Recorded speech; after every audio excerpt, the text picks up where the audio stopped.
week in brands, Mystic Boarding, been there from the beginning. They have a really unique sort of ethos to them, those dark colors. They always do shoots in sort of different spaces. They're not about coconuts and palm trees.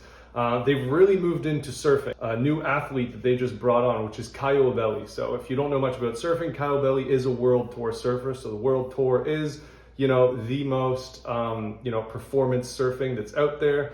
And the big difference between surfing and kiteboarding is the amount of money that there's also in surfing. So obviously for a brand to go in it, it makes sense. There's more people that can purchase your wetsuits. However, for the brand itself, does that mean that Mystic will step away from its kiteboarding roots? And will that mean that there'll be less focus on kiteboarding gear? It's unsure. However, it is probably good for Mystic athletes that are in kiteboarding.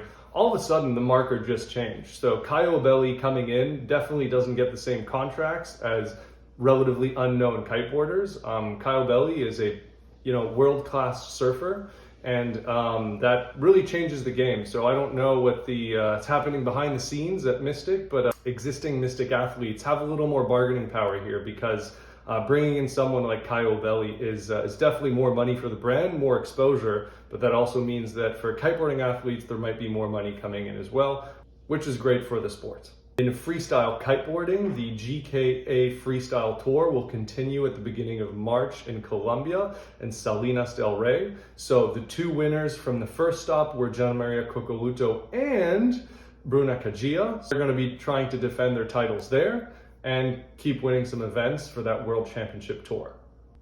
In the news this week, the Red Bull Megaloop just announced 10 of the athletes that are confirmed for the event. So within those 10 athletes, you have some previous winners, such as Ross Dillon-Player.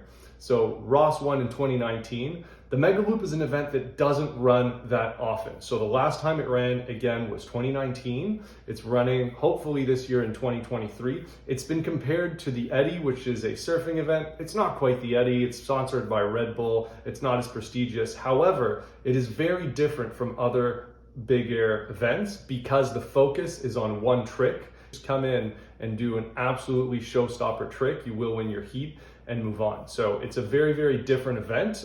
It's an event that was created by, the OG of Big Air, which is Ruben Lenton. We still are taking in video submissions until March 15th, so we will know the whole roster then.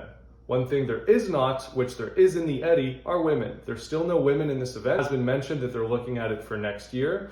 Another Red Bull event that doesn't have its own women category is, of course, Red Bull King of the Air. So we're hoping Red Bull kicks it up a notch in 2023, and at least for the King of the Air brings in a women's category. And hopefully next year, when they run the Megaloop in 2024, there will be a women's category as well.